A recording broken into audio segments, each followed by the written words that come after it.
Hello friends, எல்லோருக்கும் வணக்கம். Welcome to young investor channel. Actually today market trends பார்த்துருப்பீங்க. So வருஷத்தில் ரெண்டாவது நாள் மார்க்கெட் பார்த்தீங்கன்னா 2025 செகண்ட் டேலாம் மார்க்கெட் ஒரு நல்ல பாசிட்டிவ் ட்ரெண்டில் தான் இருக்குது. நிஃப்டி 400 பாயிண்ட்ஸ் மேலே பாசிட்டிவில் இருக்குது. நிஃப்டி 50 கிட்டத்தட்ட 1.5% பாசிட்டிவில் இருக்குது. 24,145 பாயிண்ட்ஸில் ட்ரேட் ஆகுது. சென்செக்ஸ் பார்க்கும்போது சென்செக்ஸும் பார்த்தீங்கன்னா 1000 பாயிண்ட்ஸ் மேலே 1318 பாயிண்ட்ஸ் பாசிட்டிவில் இருக்குது. 1.68% பாசிட்டிவ். பேங்க் நிஃப்டி 51,575 பாயிண்ட்ஸில் இருக்குது. 514 பாயிண்ட்ஸ் பாசிட்டிவில் ட்ரேட் ஆகுது. கிட்டத்தட்ட பேங்க் நிஃப்டியும் 1% மேலே பாசிட்டிவில் இருக்குது. ஸோ பேங்க் நிஃப்டியில் இன்றைக்கி நல்லா பெர்ஃபார்மன்ஸ் பண்ண ஸ்டாக்ஸ் அப்படின்னு சொல்லி பார்க்கும்போது பஞ்சாப் நேஷனல் பேங்க் ஃபஸ்ட் பிளேஸில் இருக்கிறாங்க. 2.5% பாசிட்டிவில் ட்ரேட் ஆகுது.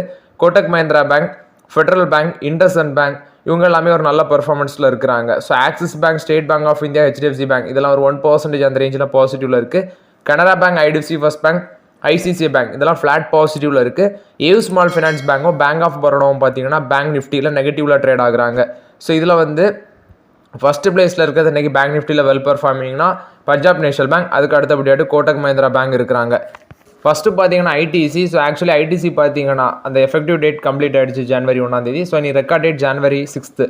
ஸோ இப்போ ஐடிசி ஹோட்டல்ஸ் வந்து பார்த்தீங்கன்னா எவ்வளோ ப்ரைஸில் லிஸ்ட் ஆகும் அப்படின்னு சொல்லி ஒருத்தங்க, அதாவது ப்ரோக்கரேஜஸ் வந்து அவங்களோட கருத்தை சொல்லிட்டு வராங்க. இன்றைக்கி மார்க்கெட்டில் ஐடிசி என்ன ப்ரைஸில் இருந்துச்சுன்னா 486 ட்ரேட் ஆகுது. நேற்று 484 க்ளோஸ் ஆனது, இன்றைக்கி 486 க்ளோஸ் ட்ரேட் ஆகிட்டு இருக்குது. ஸோ ஐடிசி ஹோட்டல்ஸ் எவ்வளோ ப்ரைஸில் லிஸ்ட் ஆகும் ஆஃப்டர் த டிமர்ஜர் அப்படின்னு சொல்லி பார்க்கும்போது நொமுரா ப்ரோக்கரேஜஸ், ஆக்சுவலி இவங்க ஒரு குளோபல் ப்ரோக்கரேஜ், இவங்க சொல்கிறது 200 300 வரைக்கும் அது லிஸ்டட் ஆக சான்சஸ் இருக்குது அப்படின்னு சொல்கிறாங்க. பட் இது வந்து சான்சஸ் ரொம்ப கம்மி தான் இவங்க சொல்கிறது. மேபி இவங்க சொல்கிறது ஒரு 200 லிஸ்ட் ஆகி அதுக்கப்புறம் வந்து பார்த்தீங்கன்னா 300 வரைக்கும் போகலாம் அப்படின்னு சொல்கிறாங்க. மார்க்கெட் கேபிடலைசேஷன் ஐடிசி ஹோட்டல்ஸ்க்கு 42,500 கோடியிலேருந்து 62,000 கோடி வரைக்கும் அது போகும் அப்படின்னு சொல்லி நொமுரா சொல்கிறாங்க. ஸோ அது மட்டும் இல்லாமல் இந்த எஸ்ஓடிபி பேசிஸில் அவங்க சொல்கிறது மார்ச் 2027 அவங்களோட ஏர்னிங்ஸ் பர் ஷேர் அதெல்லாமே சேர்த்து டார்கெட் ப்ரைஸ் 575 ரூபா சொல்கிறாங்க. ஆனால் ஐடிசி ஹோட்டல்ஸ் வந்து பார்த்தீங்கன்னா மிட் ஃபெப்ரவரியில் லிஸ்டட் ஆக சான்சஸ் இருக்குது. எவ்ரி 10 ஷேர் உங்களுக்கு ஒரு ஐடிசி ஹோட்டல்ஸ் கிடைக்கும். ஸோ ஐடிசி ஹோட்டல்ஸோட மார்க்கெட் வேல்யூ இப்போ பார்க்கும்போது நியர்லி 7,000 crores மேலே இருந்துச்சு செப்டம்பர் குவார்டர் படி. ஸோ மேபி லிஸ்டட் ஆகி இவங்க சொல்கிற மாதிரி 42,000 கோடி 62,000 கோடிலாம் வருமாங்கிறது $1 million கொஸ்டின். மேபி லிஸ்ட் ஆகலாம், பட் வந்து பார்த்தீங்கன்னா டைம் எடுக்கலாம். அது வந்து அந்த மார்க்கெட் சுச்சுவேஷனை பொறுத்து இருக்குது. அதே சென்ட்ரம் இந்த மாதிரிப்பட்ட ப்ரோக்கரேஜஸ், அதர் ப்ரோக்கரேஜஸில் என்ன சொல்கிறாங்கன்னா 165 180 per ஷேரில் தான் லிஸ்டட் ஆக சான்சஸ் இருக்குது. அதே இன்னொரு இது 150 175 அப்படின்னு சொல்கிறாங்க. ஸோ இது வந்து January 6 ப்ரீ ஓப்பனிங் செஷனில் இப்படி நடக்கணும்னு சொல்கிறாங்க. பட் நம்ம வெயிட் பண்ணி தான் பார்க்கணும் எவ்வளோ ரேஞ்சில் லிஸ்ட் ஆகுது, எவ்வளோ மார்க்கெட் கேபிடலைசேஷன் எக்ஸ்பேண்ட் ஆகுது அப்படின்னு சொல்லி. ஸோ மோராட் இது வந்து பார்த்தீங்கன்னா ஐடிசி ஹோட்டல்ஸை பொறுத்த வரைக்கும் அப்டேட்டு. லிஸ்டிங் ப்ரைஸ் வந்து பார்த்தீங்கன்னா இது எல்லாமே ப்ரோக்கரேஜஸ் அவங்களோட வியூவாக தான் சொல்லியிருக்காங்களே தவிர இதான் எக்ஸாக்ட் லிஸ்டிங் ப்ரைஸ் கிடையாது. நெக்ஸ்ட் நீ பார்த்தீங்கன்னா சவுத் இந்தியன் பேங்க். இந்த பேங்க் ரொம்ப நாளாக நம்ம டிஸ்கஸ் பண்ணல. ஸோ இதெல்லாமே பார்த்தீங்கன்னா கொஞ்சம் அப்படி டவுன் ட்ரெண்ட்லேயே இருந்துச்சு. ஆனால் பெருசாக மூவ்மெண்ட்ஸும் இல்லை. 25 ரூபா அந்த ரேஞ்சுக்குள்ளே தான் வட்டம் அடிச்சிட்டு இருந்துச்சு. இன்றைக்கி வந்து பார்த்தீங்கன்னா ஒரு 5% அப்பர் சர்க்யூட், இப்போ 3% பாசிட்டிவில் இருக்கிறாங்க. ஸோ இன்றைக்கி 26 ரூபா 20 காசு வரைக்கும் போனது. கடைசியில் 25 ரூபா 99 காசு, விச் மீன்ஸ் 26 ரூபாவில் இருக்குது. அந்த ஸ்டாக் இன்றைக்கி மேலே போகிறதுக்கு ரீசன் Q3யோட பிஸ்னஸ் அப்டேட் சொல்லியிருந்தாங்க, அது நல்லா இருக்குது. கிராஸ் அட்வான்சஸ் 11.94% அதிகரிச்சிருக்கு. 86,965 கோடியாக இருக்குது. டெபாசிட் 6.3% இன்க்ரீஸ் ஆயிருக்கு அப்படின்னு சொல்லியிருக்காங்க. பட் டெபாசிட் இன்னும் க்ரோத் காட்டணும். டெபாசிட் பெருசாக வளரல, 6.3% இன்க்ரீஸ் ஆயிருக்கு. ஸோ ஓவரால்ட்டு அந்த பேசிஸ்லாம் பார்த்தீங்கன்னா Q3 பிஸ்னஸ் அப்டேட் பெட்டராக அந்த பேசிஸில் 3% பாசிட்டிவில் இருக்கிறாங்க சவுத் இந்தியன் பேங்க். அகெயின் இந்த பேங்க் வந்து 22 ரூபா 23 ரூபா அந்த பட்சத்தில் ஸ்லோவாக ஆப்பர்ச்சுனிட்டி யூஸ் பண்ணிக்கோங்க. பல்க் பையிங் அவாய்ட் பண்ணுங்கள். நிறைய பேர் ஒருத்தர்லாம் முன்னாடி கேட்டார் 35,000 இந்த ஸ்டாக்கில் மட்டும் குவான்டிட்டியே அவ்வளோ வாங்கினேன் அப்படின்லாம் சொன்னார். கடைசியில் அவர் 30 ரூபா ஆவரேஜ் ஆட் வச்சு வாங்கியிருக்காரு. அது வந்து பார்த்தீங்கன்னா 22 ரூபா 23 ரூபா வந்துடுச்சு. ஸோ அதனால தான் பல்க் பையிங் அவாய்ட் பண்ணுங்கன்னு சொல்கிறது இந்த மாதிரி ஸ்டாக்ஸில் எல்லாமே. நெக்ஸ்ட் பார்த்தீங்கன்னா ரிலையன்ஸ் இண்டஸ்ட்ரீஸ். ஆக்சுவலி இன்னைக்கு மார்க்கெட்டில் 1,242 ரூபாவில் ட்ரேட் ஆச்சு. கடைசியில் 39 ரூபா 1,239 ரூபாவில் இருக்குது. ஸோ இன்னைக்கு ஒரு 1.5% பாசிட்டிவில் தான் இருக்காங்க. கண்டினியூஸ் டவுன் ட்ரெண்ட்லேருந்து இப்போ ஒரு பாசிட்டிவ் ட்ரெண்டில் இருக்குது. இன்னைக்கு மேலே போகிறதுக்கு ரீசன் அவங்களோட ஒன் ஆஃப் த செக்டாராக இருக்கிற விச் மீன்ஸ் ஜியோ, அது வந்து அவங்களோட டெலிகாம் செக்டார். அதுலேருந்து பார்த்தீங்கன்னா இந்த வருஷத்தில் 40,000 கோடிக்கு ஐபிஓ வர போகிறோம் அப்படிங்கிற நியூஸஸ் வந்திருக்கு. அதுக்கான வேலையை அவங்க ஸ்டார்ட் பண்ணிட்டாங்க. $120 பில்லியன் வேல்யூஷன் எக்ஸ்பெக்ட் பண்ணுறாங்க. மேபி இந்த வருஷம் இந்த வருஷத்தில் செகண்ட் ஹாஃபில் வந்து வர சான்சஸ் இருக்குது. இந்தியாவில் இது ஒரு லார்ஜஸ்ட் ஐபிஓவாக இருக்கும் அப்படின்னு சொல்லி ரிலையன்ஸ் ஜியோ வந்து அப்டேட் கொடுக்குறாங்க. பட் வெயிட் பண்ணி தான் பார்க்கணும். மேபி இது வந்து எந்த அளவு லிஸ்டிங் கொடுக்குது அப்படின்னு சொல்லி. இப்போ தான் அவங்க வேலையை தொடங்கியிருக்காங்க. Second half of the financial year which means இந்த வருஷம் செகண்ட் ஹாஃபில் லிஸ்டட் ஆக சான்சஸ் இருக்கும் அப்படின்னு சொல்கிறாங்க. அந்த பேசிஸில் ஸ்டாக் ப்ரைஸ் பாசிட்டிவில் இருக்குது. ஆனால் இப்போதைக்கு ரிலையன்ஸ் இண்டஸ்ட்ரீஸில் வெயிட் பண்ணுறது தான் பெட்டருங்கிறது என்னோட கருத்து. கொஞ்சம் வெயிட் பண்ணலாம். ஸ்டாக் ப்ரைஸ் கொஞ்சம் ப்ரெஷராக தான் இருக்குது, பிஸ்னஸ் ப்ரெஷர்லாம் இருக்குது. ஏன்னு பார்க்கும்போது செக்டார் வைஸ் பார்த்தீங்கன்னா லாஸ்ட் குவார்ட்டரில் ஆயில் செக்மெண்ட் அடி வாங்கியிருந்துச்சு. ஆனால் இந்த குவார்ட்டரில் வந்து வருகின்ற குவார்ட்டர் ரிசல்ட்ஸில் டெலிகாம் செக்டார்லேயும் அடி உள்ள சான்ஸ் இருக்குன்னு என்னோட கருத்தாக இருக்குது. ஏன்னா சப்ஸ்கிரைபர் கவுண்ட் வந்து கம்மியாகிட்டே போகுது.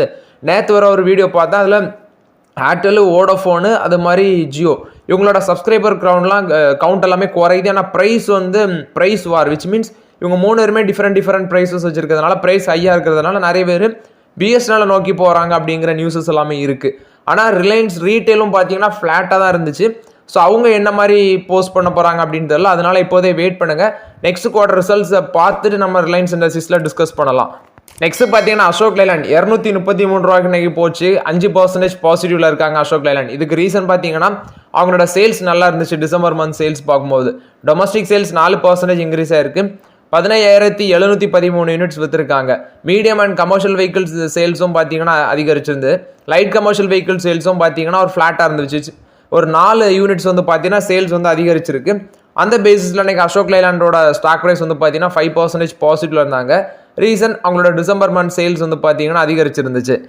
நெக்ஸ்ட் பார்த்தீங்கன்னா இன்னைக்கு இந்த ஐடி கம்பெனிஸோட ஸ்டாக் ப்ரைஸ் எல்லாமே நல்லா பாசிட்டிவ் ட்ரெண்டில் தான் இருக்குது. ஸோ இதில் ஃபஸ்ட்டு பார்த்தீங்கன்னா இன்ஃபோசிஸில் 4% கிட்ட பாசிட்டிவ்ல இருக்குது. 1959 ரூபாயில் ட்ரேட் ஆகிட்டு இருந்துச்சு.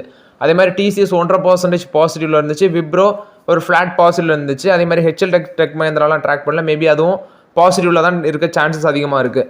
ஸோ என்ன ரீசன் அப்படின்னு சொல்லி பார்க்கும்போது இந்த H1B விசாவில் சில சேஞ்சஸ் வந்து ஆஃப்டர் த ட்ரம்ப் ரூலில் வரும் அப்படின்னு சொல்லி நிறைய நியூஸஸ் எல்லாமே வந்துருந்துச்சு. ஸோ இப்போ என்ன நியூஸ் வந்திருக்குன்னா இந்த டெக் கம்பெனிஸுக்கு, அதாவது இந்தியாவை சேர்ந்த அந்த மிகப்பெரிய டெக் கம்பெனிஸுக்கு எல்லாமே இந்த H1B விசா சேஞ்சஸ் வர்றதுனால பெருசாக பாதிப்பு இருக்காது அப்படின்னு சொல்லி நியூஸஸ் வந்திருக்கு. ஸோ அந்த பேசிஸில் பார்த்தீங்கன்னா இந்த ஸ்டாக் ப்ரைஸ் எல்லாமே மேலே போயிருக்கு. இது யார் சொல்லியிருக்காங்க அப்படிங்கிற பேசிஸில் மேக்வரி ரிசர்ச் அவங்க தான் அப்டேட்டை கொடுத்துருக்காங்க. ஸோ அந்த பேசிஸில் பார்த்தீங்கன்னா எனக்கு ஐடி கம்பெனிஸ் எல்லாமே ஒரு நல்ல பெர்ஃபார்மன்ஸ் மார்க்கெட்டில் கொடுத்துருக்காங்க. ஸோ இதில் பெஸ்ட் ரிட்டர்ன்ஸ்னால் இன்ஃபோசிஸ் தான் 4% கிட்ட பாசிட்டிவ்ல இருக்குது. நெக்ஸ்ட் பார்த்தீங்கன்னா பெட்ரோநெட் எல்என்ஜி இன்னைக்கு 7% வரைக்கும் நெகட்டிவ்ல ட்ரேட் ஆகுது. 322 ரூபாய் ட்ரேட் ஆகுது. ஸோ இதுக்கு ரீசன்ஸ் அப்படின்னு சொல்லி பார்க்கும்போது ஃபர்ஸ்ட் பெட்ரோநெட் எல்என்ஜிக்கு வந்து பார்த்தீங்கன்னா இந்த PNGRB which means petroleum and natural gas regulatory board இவங்க வந்து பெட்ரோநெட் எல்என்ஜி மேலே சில கிரிட்டிக்கல் ரிமார்க்ஸ் வைக்கிறாங்க. ஒன்று இவங்க அந்த டேரிஃப் ரிலேட்டட் இஷ்யூஸில் வருஷம் இவங்க டேரிஃபை ஏற்றுறாங்க. பட் ஆக்சுவலி ஆனுவலி டேரிஃபை ஏற்றினாலும் அவங்களோட அந்த தாகஸ் டெர்மினல் அந்த இதில் வந்து பார்த்தீங்கன்னா எக்ஸ்பான்ஷன் நெக்ஸ்ட் வந்து யூட்டிலைசேஷன் கெப்பாசிட்டி இம்ப்ரூவ் பண்ணுறது அதில் இவங்க ஃபோக்கஸ் பண்ணலை. கன்சியூமர் தலையில் வந்து பார்த்தீங்கன்னா கேஸோட ப்ரைஸ் இன்க்ரீஸ் பண்ணி டேரிஃப் ஹைக் பண்ணி இவங்க நல்லா ப்ராஃபிட் பண்ணுறாங்க அப்படின்னு சொல்லி குற்றச்சாட்டு வச்சுருக்காங்க. ஸோ இதை நாங்கள் ரீஸ்ட்ரக்சர் பண்ணுவோம், மேபி வந்து பார்த்தீங்கன்னா ப்ரைஸை கம்மி பண்ணுவோம் அப்படின்னு சொல்லி அப்டேட் கொடுத்துருக்காங்க. சொந்த பேசிஸில் வந்து இவங்களோட கிரிட்டிசிசமை பேஸ் பண்ணி ஸ்டாக் ப்ரைஸ் அடிக்கிறாங்க. இன்னொரு பக்கம் சிட்டி என்ன சொல்கிறாங்கன்னா செல் ரேட்டிங் கொடுக்குறாங்க. 310 ரூபா டார்கெட் ப்ரைஸ் வச்சு டவுன் சைட் பொட்டன்ஷியல் சொல்லியிருக்காங்க. மேபி எனக்கு தெரிஞ்சு வந்து பார்த்தீங்கன்னா 300 கீழே வர சான்சஸ் அதிகமாக இருக்குது. இவங்க வந்து சொல்லியிருக்க மாதிரி நாங்கள் வந்து கேஸ் ப்ரைஸை குறைப்போம் அப்படிங்கிற பட்சத்தில் சொல்லியிருக்க மாதிரி நடந்துச்சுன்னா ஸ்டாக் ப்ரைஸ் இன்னும் கீழே போக சான்சஸ் இருக்குது. அதனால் வெயிட் பண்ணலாம். பெட்ரோநெட் எல்என்ஜியில் நான்லாம் கடைசியாக கன்சிடர் பண்ணது 270 ரூபா, அதுக்கப்புறம் 370 ரூபா கிட்ட வரைக்கும்லாம் போனாங்கன்னு நினைக்கிறேன்.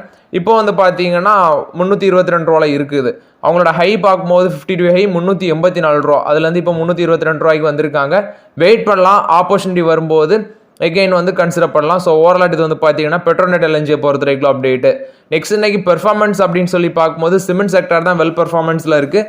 2% வந்து பார்த்தீங்கன்னா பாசிட்டிவ்ல இருக்காங்க செக்டார் வைஸ். அதுக்கு அடுத்த பிளேஸில் auto, finance, BSc, metal, banking, consumer technology, service, infra, pharma, reality, energy, BSc bank இது எல்லாமே பாசிட்டிவ்ல இருக்குது. எக்ஸப்ட் மீடியா செக்டாரை தவிர மிச்சம் எல்லாமே பார்த்தீங்கன்னா பாசிட்டிவ் ட்ரெண்டில் தான் இருக்குது மார்க்கெட்டில். நெக்ஸ்ட் பார்த்தீங்கன்னா என்டிபிசி கொடுத்த அப்டேட்டு. ஸோ என்டிபிசி இன்னைக்கு 337 டாலருக்கு ஒரு 1.5% பாசிட்டிவ்ல ட்ரேட் ஆகுறாங்க. இது இன்னைக்கு ஃபோக்கஸில் இருந்து ரீசன் பார்க்கும்போது அவங்களோட Q3க்கான அந்த பவர் ஜென்ரேஷன் அப்டேட் கொடுத்துருக்காங்க. 3.8% வளர்ச்சி அடைஞ்சிருக்கு. கோல் ப்ரொடக்ஷனும் 23% அப்படின்னு சொல்லி அப்டேட் கொடுத்துருக்காங்க. ஸோ தெர்மல் பவர் பிளான்ட் அவங்க அச்சீவ் பண்ணது இந்த பிளான்ட் லோட் ஃபேக்டர் அப்படின்னு சொல்லுவாங்க, அது 76.2% இருக்குது அப்படின்னு சொல்லியிருக்காங்க. ஸோ இவங்க லார்ஜஸ்ட் பவர் ஜென்ரேட்டாக இருக்கிறாங்க இந்தியாவில். கிட்டத்தட்ட 326 பில்லியன் யூனிட்ஸ் ஆஃப் எலக்ட்ரிசிட்டி பார்த்தீங்கன்னா இந்த அக்டோபர் டு டிசம்பர் பீரியடில் அவங்க வந்து ப்ரொடியூஸ் பண்ணியிருக்கோம் அப்படின்னு சொல்லியிருக்காங்க. NTPCயோட குரூப் இன்ஸ்டால் கெப்பாசிட்டி 76,598 மெகாவாட்டு இந்த எண்ட் ஆஃப் கலண்டர் 24 அப்படின்னு சொல்லியிருக்காங்க. ஸோ இந்த வருஷத்தில் அவங்க அடிஷன் பண்ணது 2,724 மெகாவாட் அப்படின்னு சொல்லியிருக்காங்க. Operational capacity 76.6 gigawatt, 29.5 gigawatt of capacity வந்து பார்த்தீங்கன்னா ஆட் பண்ணியிருக்காங்க எக்ஸ்ட்ரா வாட்டு. 9.6 ஜிகாவாட் ஆஃப் ரினோபிள் எனர்ஜி வந்து பார்த்தீங்கன்னா கன்ஸ்ட்ரக்ஷனில் இருக்குது அப்படின்னு சொல்லியிருக்காங்க. 2032க்குள்ள 60 ஜிகாவாட் ஆஃப் ரினோபிள் எனர்ஜி நாங்கள் கெப்பாசிட்டி அட்டைன் பண்ணிடுவோம் அப்படின்னு சொல்லியிருக்காங்க. Hydro storage, waste to energy, green hydrogen solution இந்த செக்மெண்ட்ல எல்லாமே, battery storage, mobility, pumped hydro storage இது எல்லாமே அவங்களோட நியூ பிஸ்னஸ் ஏரியா இருக்குது. ஸோ இதுலேயும் பார்த்தீங்கன்னா ஃபோக்கஸ் பண்ணுறோம் அப்படின்னு சொல்லி NTPC சொல்லியிருக்காங்க. ஸோ NTPC வந்து பார்த்தீங்கன்னா பீக் லெவல் வந்து கிட்டத்தட்ட பயங்கரமாக விழுந்திருக்குது. அவங்களோட லெவல் ஹை லெவல்லையும் பார்க்கும்போது 448 ரூபா, அதுலேருந்து இப்போ 337 ரூபா வரைக்கும் இறங்கி இருக்குது. ஸோ மேபி வந்து பார்த்தீங்கன்னா டவுன் ட்ரெண்ட் போகவும் சான்சஸ் இருக்குது, அப் ட்ரெண்ட் வரவும் சான்சஸ் இருக்குது. ஸோ இன்வெஸ்டருக்கு என்ன சொல்கிறாங்கன்னா 26% வரைக்கும் அந்த ஸ்டாக்ல ஒரு பையிங் ஆப்பர்ச்சுனிட்டி, விச் மீன்ஸ் மேலே போக சான்ஸ் இருக்குது. ஸோ இந்த ஸ்டாக் ஒரு பையிங் ஆப்பர்ச்சுனிட்டி அப்படின்னு சொல்லியிருக்காங்க. வாய்ப்புகள் இருக்குது. ஏன்னா வேல்யூஷன் வரும் 14 டைம்ஸ் தான் எர்னிங்ஸ் இருக்குது.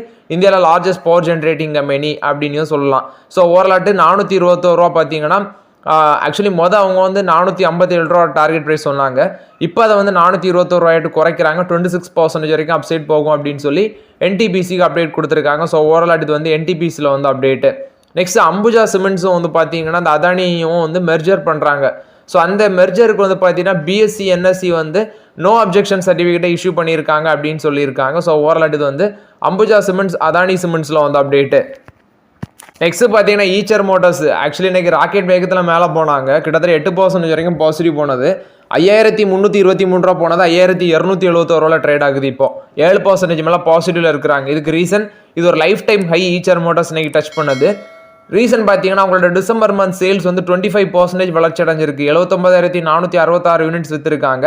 ஸோ அந்த பேசிஸில் ஒரு நல்ல க்ரோத். அது மட்டும் இல்லாமல் அவங்களோட அந்த இன்ஜின் மாடல்ஸ் 350 cc 25% வளர்ச்சி அப்படின்னு சொல்லியிருக்காங்க. ஸோ இன்டர்நேஷனல் பிஸ்னஸ் டிவிஷன்லையும் ரெக்கார்ட் சேல்ஸ் 90% இயர் பேசிஸில் வளர்ச்சி காமிச்சிருக்கு. அந்த பேசிஸில் இன்னைக்கு இந்த ஈச்சர் மோட்டார்ஸோட ஸ்டாக் ப்ரைஸ் பார்த்தீங்கன்னா ஒரு பாசிட்டிவ் ட்ரெண்டில் இருக்குது. பட் இப்போ இருக்க ட்ரெண்டில் நம்ம கை வைக்க முடியாது. வேல்யூஷன் வந்து பார்த்தீங்கன்னா நமக்கு ஆப்போசிக்கிற மாதிரி இருக்குது. ஸோ ஓவரால் இது வந்து ஈச்சர் மோட்டார் ஷேர் ஹோல்டர்ஸ்க்கு ஒரு ஹாப்பி அப்டேட்டு. NMDC இன்னைக்கு ஒரு 2% பாசிட்டிவ்ல இருந்தாங்க. ஸோ ஆக்சுவலி 67 அந்த ரேஞ்சில் இருந்துச்சு. ஸோ NMDC வந்து பார்த்தீங்கன்னா ஸ்ப்ளிட் பண்ணியிருக்காங்க ஸ்டாக் ப்ரைஸ் 3 ஸ்பிளிட்டப் ஐ திங்க் போனஸ் நினைக்கிறேன் 2:1 அந்த ரேஷியோவில். ஸோ ஒரு ஷேர் இருந்தால் உங்களுக்கு அது 3 மாறிடும். ஸோ அயன் ஓர் ப்ரொடக்ஷன் வந்து பார்த்தீங்கன்னா உங்களுக்கு 5.1% இன்க்ரீஸ் ஆயிருந்துச்சு டிசம்பரில். 4.71 மில்லியன் டன்ஸாக இருக்குது. ஸோ அந்த பேசிஸில் இன்னைக்கு NMDC பார்த்தீங்கன்னா 2% வந்து பாசிட்டிவ்ல ட்ரேட் ஆகுது. ஸோ NMDCயில் வெயிட் பண்ணுங்கள். இன்னும் ஸ்டாக் ப்ரைஸ் மேபி ஒரு 60 ரூபாய்க்கு 55 ரூபாலாம் வர சான்ஸ் இருக்குது. அதனால NMDCயில் பொறுமையாக இருக்கிறது பெட்டருங்கிறது என்னோட கருத்து. ரிலையன்ஸ் பவர் அதுவும் இன்னைக்கு 3% பாசிட்டிவ்ல தான் இருந்துச்சு மார்க்கெட்டில். இது நான் நேற்றே சொல்லியிருந்தேன். அவங்களோட சப்சிடி இந்த சாசன் பவர் வந்து ஆக்சுவலி அவங்க ஒரு $150 மில்லியன் வந்து பார்த்தீங்கன்னா டெப்ட் வந்து ரீபே பண்ணியிருக்காங்க. UKA சார்ந்த IIFCL அவங்களுக்கு. அந்த பேசிஸில் பார்த்தீங்கன்னா ரிலையன்ஸ் பவர் வந்து ஒரு தேர்ட் கன்சிக்யூட்டிவ் செஷன் ஆட்டு பாசிட்டிவ்ல தான் இருக்கிறாங்க மார்க்கெட்டில். நெக்ஸ்ட் இன்னைக்கு இந்த ஐடி கம்பெனிஸ் எல்லாம் பாசிட்டிவ்ல இருந்திருக்கு. சில உண்மையான நியூஸஸ் இன்னும் சில நியூஸஸ் இருக்கு. ஒன்று பார்த்தீங்கன்னா அந்த ருப்பி கீழே விழுறது, ருப்பி டிப்ரிசியேஷனால நான் முன்னாடியே சொல்லியிருந்தேன் ஐடி கம்பெனிஸ்ல 100 to 200 பேசிஸ் பாயிண்ட்ஸ் வரைக்கும் மார்ஜின் வந்து அதிகரிக்க வாய்ப்பு இருக்குன்னு சொல்லி. இப்போ இவங்க சிட்டி என்ன சொல்றாங்கன்னா சில ஐடி ஸ்டாக்ஸுக்கு வந்து ப்ரைஸை குறைக்கவும் செஞ்சிருக்காங்க, கூட்டவும் செஞ்சிருக்காங்க. இதில் வந்து டிசிஎஸ்க்கு டார்கெட் ப்ரைஸ் பார்த்தீங்கன்னா 3,950 ரூபா சொல்கிறாங்க. ஸோ அதே மாதிரி அது வந்து செல் கால் கொடுக்குறாங்க. இன்ஃபோசிஸுக்கு நியூட்ரல் 2,035 ரூபா சொல்கிறாங்க. விப்ரோக்கு செல் கால் 280 ரூபா வரைக்கும் போகும்னு சொல்கிறாங்க. 280லேருந்து 250 ரூபா வரைக்கும் வரும்னு சொல்கிறாங்க. அதே மாதிரி விப்ரோக்கு டவுன் கிரேடும் பண்ணியிருக்காங்க சிஎல்எஸ்சி. அவங்க 303 ரூபா சொல்கிறாங்க. ஸோ ஓரளவு இதில் எது நடக்குது அப்படின்னு சொல்லி வெயிட் பண்ணி தான் பார்க்கணும். பட் ஆக்சுவலி இன்னைக்கு மேலே பார்க்குறது முக்கியமான ரீசன் அப்படின்னு சொல்லி பார்க்கும்போது அந்த H1B விசாவில் வந்து பெரிய அளவில் ப்ராப்ளம்ஸ் இல்லை அப்படிங்கிற பேசிஸில் தான் இன்னைக்கு ஐடி கம்பெனிஸ் எல்லாமே பார்த்தீங்கன்னா மார்க்கெட்டில் பாசிட்டிவ் ட்ரெண்டில் ட்ரேட் ஆகிட்டு இருக்காங்க. டொயோட்டோட சேல்ஸ், டொயோட்டோ கிர்லோஸ்கர் மோட்டரோட சேல்ஸும் வந்து பார்த்தீங்கன்னா 29% அதிகரிச்சிருக்கு. 29,529 யூனிட் சேல் பண்ணியிருக்காங்க. ஸோ ஓவரால் டொயோட்டோ வந்து பார்த்தீங்கன்னா இந்தியாவில் அவங்களோட சேல்ஸ் அதிகரிச்சு தான் வருது அப்படின்னு சொல்லி அப்டேட் கொடுத்துருக்காங்க.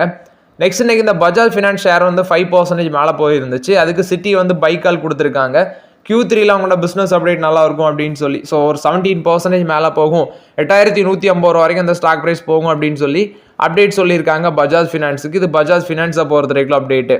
இந்தியாவோட அந்த எலக்ட்ரானிக் மேனுஃபேக்சரிங் வந்து பார்த்தீங்கன்னா $140 பில்லியன் ஆட்டு ஃபினான்ஷியல் 25ல இருக்கும். எக்ஸ்போர்ட்டும் வந்து பார்த்தீங்கன்னா ஒரு நல்ல க்ரோத்தில் இருக்கும். ஆனால் டொமஸ்டிக் டிமாண்ட் வந்து ஃப்ளாட்டாக தான் இருக்கும் அப்படின்னு சொல்லி அப்டேட் கொடுத்துருக்காங்க. ஸோ ஓவரால் இது வந்து இந்தியாவோட எலக்ட்ரானிக் மேனுஃபேக்சரிங்கை பொறுத்த வரைக்கும் அப்டேட்டு.